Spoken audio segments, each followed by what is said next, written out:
स्वागत है हमारे यूट्यूब चैनल में आप लोग का। दोस्तों मैं आप लोग के लिए आज लेकर आया हूँ सेट नंबर 6 सोशल साइंस का सेट नंबर 6 लेकर आया हूँ। सेट नंबर 6 लेकर आया हूँ, ठीक है। इसमें टोटल 1 से लेकर 48 तक क्वेश्चन रहेंगे, 1 से 48 तक क्वेश्चन रहेंगे, ठीक है। आज मेरा छठा क्लास है मॉडल सेट का। चलिए शुरू करते हैं। वर्नाक्यूलर प्रेस एक्ट कब पास हुआ था, यानी पारित हुआ था। ये हो जाएगा 1878 में। 1878 में। दूसरा क्वेश्चन है अंकोर वाट का मंदिर कहाँ स्थित है, कंबोडिया में, ठीक है। कंबोडिया में कौन बनाया था, सूर्यदेव बर्मन द्वितीय। और किस भगवान का मूर्ति है, तो शिव भगवान का मूर्ति है, याद रखिएगा। कब बना था, तब यह बना था 12वीं शताब्दी में। कौन शताब्दी में, 12वीं शताब्दी में बना था। उसके बाद है अंकोर वाट का मंदिर हो गया। हिंद चीन पहुंचने प्रथम व्यापारी कौन थे, तो पुर्तगाली थे। कौन थे, पुर्तगाली थे।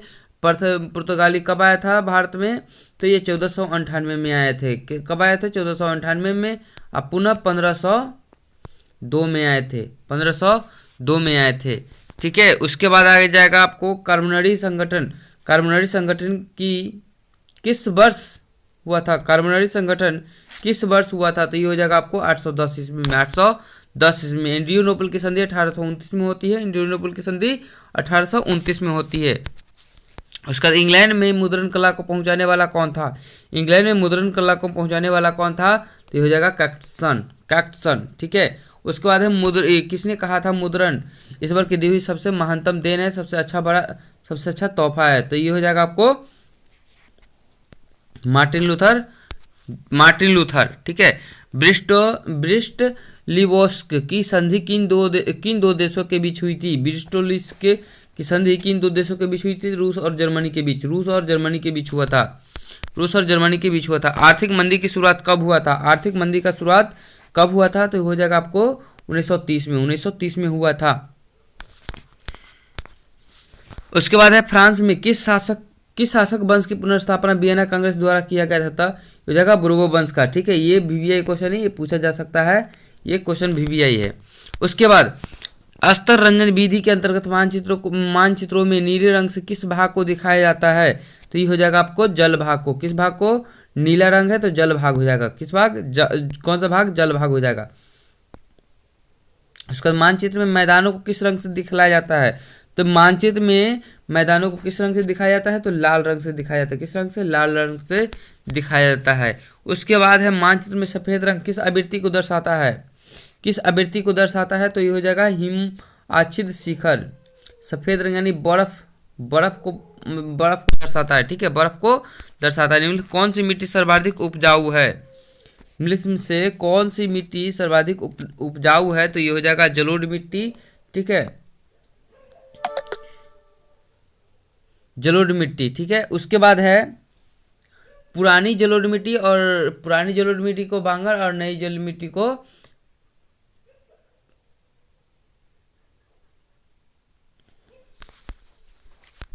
निम्नलिखित में से कौन सी मिट्टी सर्वाधिक उपजाऊ है, तो इसमें हो जाएगा आपको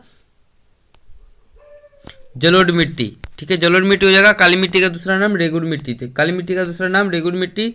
2001 की जनगणना के अनुसार कितने प्रतिशत भौगोलिक क्षेत्र में वन का विस्तार है, तो 19 कितना हो जाएगा इसमें, 19.27% है, 19.27% हो जाएगा।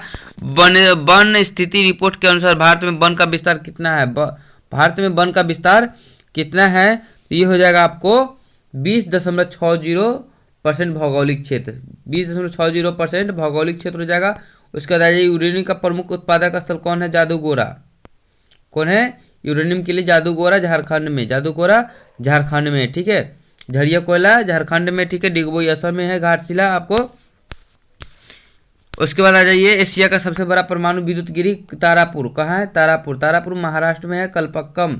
कलपक्कम आपको तमिलनाडु में, नरोरा उत्तर प्रदेश में, कैगा कर्नाटक में हो जाएगा, ठीक है।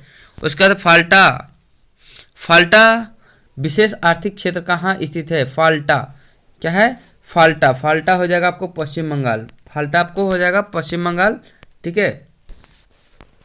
भारत में औरतों के लिए आरक्षण की व्यवस्था किस संस्था में है, तो ये हो जाएगा पंचायती राज व्यवस्था में हो जाएगा, ठीक है। उसके बाद आ जाइए सांप्रदायिक राजनीति के अर्थ से संबंधित निम्नलिखित कथनों पर कथनों पर गौर करें। सांप्रदायिक राजनीति किस आधार पर आधारित है? ये हो जाएगा आपको, इसमें मिलान करना है। एक धर्म दूसरे से श्रेष्ठ है। ये जो है विभिन्न धर्मों के लोग समान नागरिक के रूप में खुशी खुशी साथ रहते हैं, ये नहीं होगा। एक धर्म के अनुयायी एक समुदाय बनाते हैं, ये भी नहीं होगा। चलिए ऑप्शन नंबर जो है एक हो जाएगा। एक धर्म दूसरे से श्रेष्ठ मानता है, ठीक है। सत्ता में भागीदारी की सर्वोत्तम प्रणाली कहाँ विकसित की गई थी?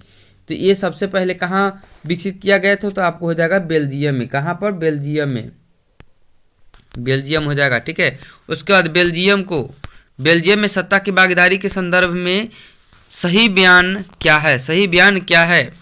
तो सही बयान क्या है? तो आपको हो जाएगा संघीय शासन व्यवस्था। संघीय शासन व्यवस्था अपनाकर देश की भाषा को आधार पर टूटने से बचाना, यही हो जाएगा आंसर, ठीक है। उसका श्रीलंका कब आजाद हुआ? 1948 में हुआ था। कब आजाद हुआ था? 1948 में।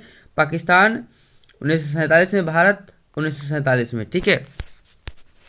उसके राजनीतिक दल का से क्या होता है? सेनाओं का समूह, व्यक्तियों का समूह से। किसके समूह से? व्यक्तियों के समूह से। किसके फैसले में व्यक्तिगत पूर्वाग्रह की अधिकता रहती है? तो आपको हो जाएगा गैर लोकतांत्रिक में। किसमें? गैर लोकतांत्रिक में हो जाएगा, ठीक है। लोकतंत्र के परिणामों के मूल्यांकन की सही आधार क्या है? फिर से सुन लीजिए, लोकतंत्र के परिणामों के मूल्यांकन की सही आधार क्या है? तो आपको हो जाएगा विविधताओं का साम्राज्य हो जाएगा, ठीक है। भारतीय लोकतंत्र में कितने अंग है? भारतीय लोकतंत्र में कितने अंग है? तो आपको हो जाएगा 3 अंग है। कौन अंग है? कितने अंग है? 3 अंग है, ठीक है। उसके बाद कौन सा लोकतांत्रिक देश है? निम्नलिखित में कौन सा लोकतांत्रिक देश है? तो लोकतांत्रिक मतलब लोगों का तंत्र, लोगों का शासन होता है। तो इसमें हो जाएगा ब्रिटेन, भारत, अमेरिका, इनमें से सभी हो जाएगा, ठीक है। निम्नलिखित में कौन सा विनिमय सर्वोत्तम माध्यम? विनिमय का सर्वोत्तम माध्यम है। विनिमय का सर्वोत्तम माध्यम हो जाएगा आपको मुद्रा। कौन सा हो जाएगा? मुद्रा हो जाएगा, ठीक है। उसका चलाते हैं 32 नंबर पर। भारत का वित्तीय वर्ष कब से कब तक कहा जाता है? तो याद रखिएगा 1 अप्रैल से 31 मार्च तक। 1 अप्रैल से 31 मार्च तक को भारत का वित्तीय वर्ष कहा जाता है, ठीक है। भारतीय उपभोक्ताओं का में अधिकांशता है क्या? अधिकांशता क्या है? तो इसमें हो जाएगा निष्क्रिय। क्या हो जाएगा? निष्क्रिय, ठीक है। WTO का विस्तारित नाम क्या है? तो वर्ल्ड ट्रेड ऑर्गेनाइजेशन। क्या होता है? World trade organisation.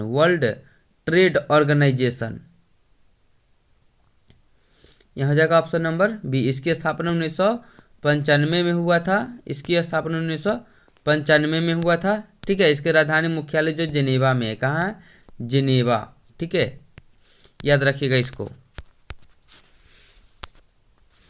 जिस देश का राष्ट्रीय आय अधिक होता है वह देश क्या कहलाता है? विकसित कहलाता है। क्या कहलाता है? विकसित कहलाता है, ठीक है। उसके बाद इनमें से कौन सा पिछड़ा राज्य कहा जाता है? तो पिछड़ा राज्य बिहार को कहा जाता है। किसका राज्य? इसको कहा जाता है पिछड़ा राज्य बिहार को कहा जाता है। संचार का सबसे लोकप्रिय साधन क्या है? संचार का सबसे लोकप्रिय साधन क्या है? तो आपको हो जाएगा सार्वजनिक टेलीफोन। कौन हो जाएगा? सार्वजनिक टेलीफोन हो जाएगा। कृषि सुखाड़ होता है किसकी कमी से? तो मिट्टी में नमी के अभाव से। बाढ़ से सबसे अधिक हानि होती है किसको? तो इनमें से सभी को हो जाएगा, ठीक है। इनमें से सभी को हो जाएगा। उसके बाद भूपटल के नीचे का वह स्थल जहां भूकंप जन्म लेता है क्या कहता है? जहां भूकंप जन्म लेता है क्या कहलाता है? भूकंप केंद्र कहलाता है। क्या कहलाता है? भूकंप केंद्र कहलाता है, ठीक है। उसको कहते हैं अधिक केंद्र कहते हैं। क्या कहते हैं? अधिक केंद्र कहते हैं। क्या कहते हैं उसको? अधिक केंद्र। सिपाही विद्रोह 1853 में 1897 में सिपाही विद्रोह हुआ था। इसमें बिहार के जगदीशपुर के जमींदार वीर कुंवर सिंह लड़े थे। पटना का प्राचीन नाम क्या है? तो पाटलिपुत्र। क्या है? पाटलिपुत्र है। सुंदरवन कहाँ है? तो पश्चिम बंगाल में, ठीक है। इसका 75% भाग जो है बांग्लादेश में है और 25% जो भाग है वो केवल पश्चिम बंगाल में, ठीक है। तारापुर परमाणु ऊर्जा केंद्र कहाँ है? तो महाराष्ट्र में। कहाँ? महाराष्ट्र में, ठीक है। इसमें से केवल गुजरात में है, ये दोनों में कोई बंदरगाह नहीं है, यानी कोई परमाणु ऊर्जा केंद्र नहीं है। निम्नलिखित में कौन सा व्यावसायिक फसल नहीं है? तो इसमें हो जाएगा आपको गेहूँ। गेहूँ खाने योग्य खाद्य पदार्थ है। क्या है? खाद्य पदार्थ है, खाद्य फसल है। बांग्लादेश कब स्वतंत्र हुआ था? 1971 में हुआ था। कब हुआ था? 1977 में हुआ था, 23 दिसंबर को। विश्व व्यापार संगठन का मुख्यालय कहाँ है? तो जिनेवा है। ठीक है, इसकी स्थापना 1995 में हुआ था। इसको याद करते चलिए। उसके बाद भूस्खलन है। क्या है? भूस्खलन एक प्राकृतिक आपदा है। क्या है? प्राकृतिक आपदा है। क्या प्राकृतिक आपदा है? हमारा 48 क्वेश्चन पूरा हो चुका है। हम फिर मिलेंगे अगले वीडियो में। तब तक के लिए नमस्कार, धन्यवाद।